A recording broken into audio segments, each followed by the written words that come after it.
बस मेरा बहुत सिंपल सा फंडा है। देखो, हालांकि मैं मार्केटिंग का बंदा नहीं हूँ, मैं एडमिन साइड से हूँ, मैं एज ए डबल हूँ, बट मेरा बहुत क्लियर कट मानना है कि अगर मार्केटिंग का कोई बंदा है ना, जिसके अंदर मार्केटिंग का काम जिसने चुना है ना, तो उसके अंदर जोश, जुनून, जज्बा ये भरा होना चाहिए कि रात में सोते हुए कोई उससे पूछना, हाँ ठीक हो ना, तो ये नहीं हो, हाँ यार ठीक है, हाँ बिल्कुल ठीक है यार, बिल्कुल ऑल फिट, एकदम फाइन।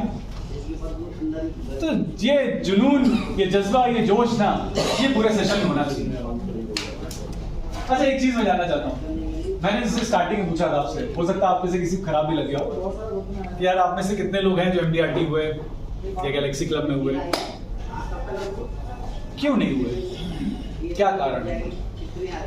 ऐसा तो है नहीं कि कोई MDRT होता नहीं, हमारी ब्रांच से भी होते हैं, डिवीजन से कितने सारे लोग होते हैं, जोन में और भी लोग होते हैं। उनके लिए क्या कुछ अलग से प्लान है क्या? कोई अलग से चीज, कोई LIC या उनके डेवलपमेंट ऑफिसर या ब्रांच इंचार्जेस कोई अलग से कुछ करते हैं क्या? जो लोग TOT करते हैं, COT करते हैं, गैलेक्सी क्लब में जाते हैं, कॉर्पोरेट क्लब में जाते हैं, कुछ अलग से है क्या? No sir. बाकी सबके लिए शायद है क्या? हाँ, एक ही बंदे ने बोला यार, सेम चीज है ना। तो इसका मतलब ये है कि अगर हम वो चीज नहीं कर पा रहे हैं, अलग है सर। बताइए। अलग ये है जो आपको नॉलेज जो है सो गेन करना पड़ेगा, बिना नॉलेज को जो है सो आप कैसे जा सकते? बहुत बढ़िया। क्या नाम है आपका? मेरा नाम उदय कुमार मंडल। बैठिए मंडल जी। उदय कुमार के लिए एक बार बहुत जोरदार तालियां। उदय कुमार जी ने एक चीज बहुत अच्छी बोली है कि अलग है, बट उनके बोलने का मतलब है कि अलग है हम में, अलग LIC में नहीं है यार, अलग LIC के प्लान्स में नहीं है, अलग डेवलपमेंट ऑफिसर्स में नहीं है, अलग हम में है। हमारे अंदर वो नॉलेज है, अगर हमारे अंदर वो जज्बा है अगर, तो हम भी वो काम कर सकते हैं। साथियों, पता है अंतर क्या है ना? अंतर है सोच का। जो MDRT क्वालिफाई हुए हैं, जो TOT क्वालिफाई किया, जिन्होंने गैलेक्सी क्लब में आए हैं, जिन्होंने कॉर्पोरेट क्लब निकाला है, उनकी सोच में अंतर है। अच्छा, एक बात तो, कितने हैं आप में से जिन्होंने सोचा है कि यार मुझे गैलेक्सी क्लब में निकालना है? कोई ऐसा जिसने सोचा नहीं मुझे कॉर्पोरेट क्लब बनना है?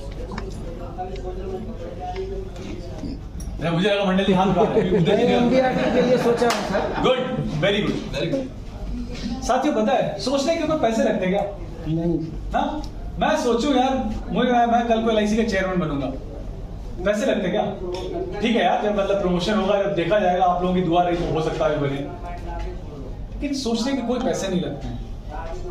और सच ये है कि अगर हमने वो चीज सोची होती ना, तो हमने उसका प्रयास किया होता, और अगर हमने प्रयास किया होता ना, तो पूरे चांसेस थे कि हम उसमें सफल हुए होते। पर दिक्कत है कि हमने सोचा ही नहीं।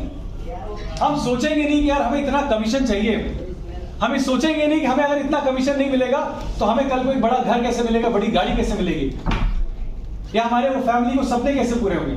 और जब तक हम सोचेंगे नहीं ना, तब तक वो चीज पूरी नहीं होगी। साथियों, मैं आपको एक बात कहूं, आज दुनिया में ना कहते हैं हर इंसान के कोई दोस्त होते हैं, कुछ दुश्मन होते हैं, सभी के होते हैं, आपके भी होंगे, मेरे भी हैं, सभी के रहते हैं। क्या लगता है आपको, सबसे बड़ा दोस्त या सबसे बड़ा दुश्मन कौन होता है इंसान का? जानते हैं? सबसे बड़ा इंसान का दुश्मन या सबसे बड़ा दोस्त इंसान का इंसान खुद होता है। आज मेरा अगर कोई दुश्मन है ना, वो मेरा इतना बुरा नहीं करता जितना अगर मैं अपने बारे में अगर कुछ अच्छा ना सोचूं तो मैं अपना बुरा करता हूं। आप जब LIC एजेंसी लेते हैं ना, जब आप LIC एजेंट बनते हैं ना, अगर आप ये सोचते हैं कि मैं TOT कर सकता हूं, मैं COT कर सकता हूं, मैं MDRT क्वालिफाई कर सकता हूं, तो आपसे बड़ा आपका कोई दोस्त नहीं है। आपको समझ में आता है ये एक ऐसा बिजनेस है, ये एक ऐसा प्रोफेशन है जिसकी कोई लिमिट नहीं है यार। किसने बोला कि आप महीने के 10 लाख ही कमा सकते हैं या 50 लाख ही कमा सकते हैं? कोई लिमिट है क्या? लोग ऐसे जो करोड़ों कमीशन में कमाते हैं। तो सबसे बड़ा दोस्त अगर कोई है आपका तो आप खुद हैं, पर उसके लिए आपको सोचना पड़ेगा। और वहीं पे अगर हम ये सोचते हैं ना, यार बहुत बेकार बिजनेस आ गया, पता नहीं मतलब कैसे कन्विंस करेंगे लोगों को, लोग खरीदेंगे भी पॉलिसी की नहीं खरीदेंगे, आपसे बड़ा आपका दुश्मन नहीं। अगर हम ये सोच जाए ना कि लाखों एजेंट हैं, किसी को पॉलिसी लेनी उससे ले लेगा, मुझसे क्यों लेगा? आपसे बड़ा आपका कोई दुश्मन नहीं है। अगर आप सामने जब पॉलिसी कैनवस करने जाते हैं, जब प्रपोज करते हैं, सामने लोग ऑब्जेक्शन उठाता है ना कोई कि यार क्यों नहीं आपसे, क्या फायदा इस प्लान में, हम एफडी कर देंगे, हम शेयर मार्केट डाल देंगे, 25% फायदा है यार, 35% फायदा है, क्या दे रहे हो आप? और आपको लगता है कि यार बेकार चीज है यार, एक तो समझाओ भी, ऊपर से इनके वो ऑब्जेक्शन सुनो। आपसे बड़ा आपका कोई दुश्मन नहीं। सीरियसली यकीन मानिए सर,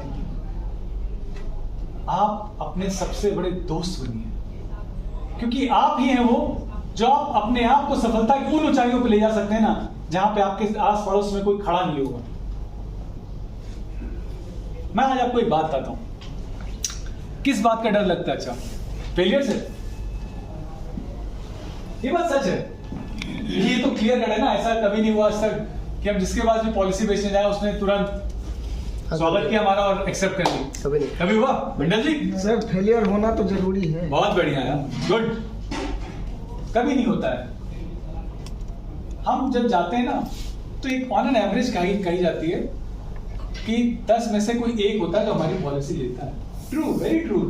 9 फेलियर मिले हमें, ठीक है, बट 9 फेलियर से कुछ ना कुछ सिखाया होगा ना। बल्कि मैं तो कह रहा हूँ 10 के कई बार हो जाता है यार कि 50 लोगों के पास जाते हैं तब भी नहीं होती कई बार। Very true.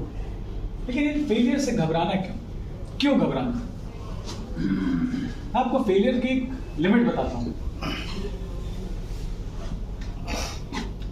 आप सोचेगा कि वो उस लेवल का फेलियर आपका आया क्या, और अगर सच में आया हो ना तो यकीन मानिए फिर छोड़ दीजिए उसको। लेकिन एक बार अपने फेलियर को और जो मैं फेलियर बताने वाला हूं ना, दोनों को एक बार कंपेयर करिए। 1809 में इंसान एक न्यूयॉर्क में एक इंसान का जन्म होता है, बहुत ही गरीब परिवार, बहुत ही गरीब परिवार।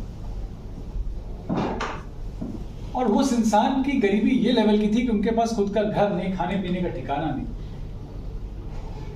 लेकिन जैसे अंबेडकर जी के अंदर एक इच्छा थी ना, एक जज्बा था कि मुझे पढ़ना है, उस इंसान के अंदर भी।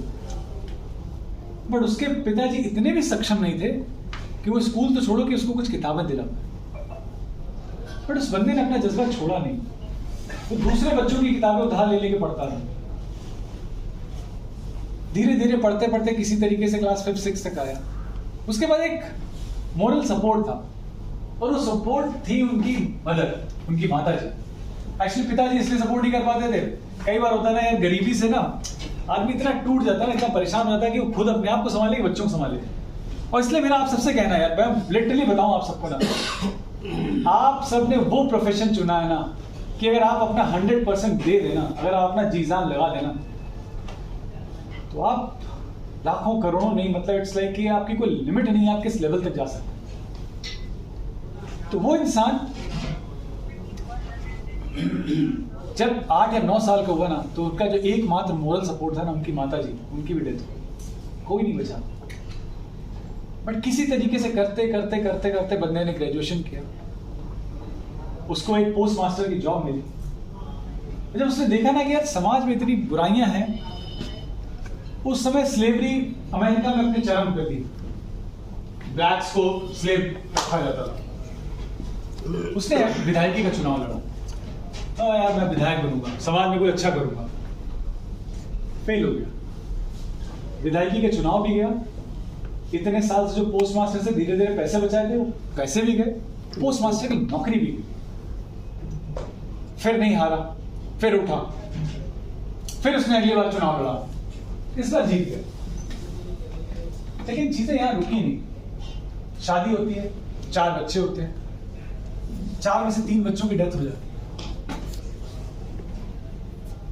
उस बंदे का 32 साल की उम्र में नर्वस ब्रेकडाउन हो जाता है, इतनी सारी प्रॉब्लम्स देख के। उसके पास 2 ऑप्शन थे, या तो वो छोड़ देता कि यार हटाओ फालतू है ना, भगवान ने सोच ही लिया, इस आदमी को तो परेशान करना ही है, तो जब भगवान ने सोच लिया तो हम क्या कर सकते हैं। लेकिन वो बंदा रुका नहीं है। जैसे हम जब जाते हैं ना पॉलिसी सेल करने, नहीं लिया, परेशान हो जाते हैं लोग, यार ये नहीं ले रहा, वो नहीं ले रहा। वो बंदा और रुका नहीं है। उसके बाद उस बंदे ने 7 साल फिर से इलेक्शन लड़ा, 7 साल बाद दोबारा इलेक्शन लड़ा और दोबारा फिर हार गया। उसके 5 साल बाद उसने कांग्रेस का इलेक्शन लड़ा और फिर हार गया। 47 साल की उम्र में उसने वाइस प्रेसिडेंट का इलेक्शन लड़ा और फिर हार गया। उसके अगले साल फिर उसने प्रेसिडेंट का इलेक्शन लड़ा, फिर हार गया। लेकिन साथियों, कहते हैं ना कि जब आप मेहनत करने बैठ जाओ ना, जब आपने ठान ही लिया हो ना कि भगवान कितनी भी चुनौतियां खड़ी क्यों ना कर दे, मैं जीत के रहूंगा, उसके बाद उसने इलेक्शन लड़ा और वो आज तक का सबसे favourite prime minister United states of America का 16वां प्रधानमंत्री अब्राहम लिंकन बने। साथियों, सोच के देखिए, इतनी बार फेलियर, एक के बाद एक के बाद एक, करियर में, फैमिली में, प्रॉब्लम्स में, इतनी प्रॉब्लम। कहते हैं ना साथियों, अगर आप मेहनत करते हो ना तो कभी बेकार नहीं जाती है और मुश्किलों से लड़ने वालों की कभी हार नहीं होती। तो मेरा आप सबसे एक छोटा सा बस कहना है, एजेंसी आपकी है, फैमिली आपकी है, करियर आपका है। सिर्फ और सिर्फ एक बात बहुत दिमाग में कान खोल के एकदम बैठा लीजिए कि अगर आप सोच लें ना कि आपको ये करना है तो आपको करने से कोई नहीं रोक सकता, कोई भी नहीं रोक सकता। एंड मेरी पूरी बेस्ट विशेस हैं। मैं दिल से चाहूंगा कि आप लोग ना, जो अभी तक MDRT नहीं हुए, TOT नहीं हुए, कोई लिमिट आ रहा है जो आप लोग क्रॉस ना कर पाए और आप सबके टारगेट पूरे हों। Thank you so much.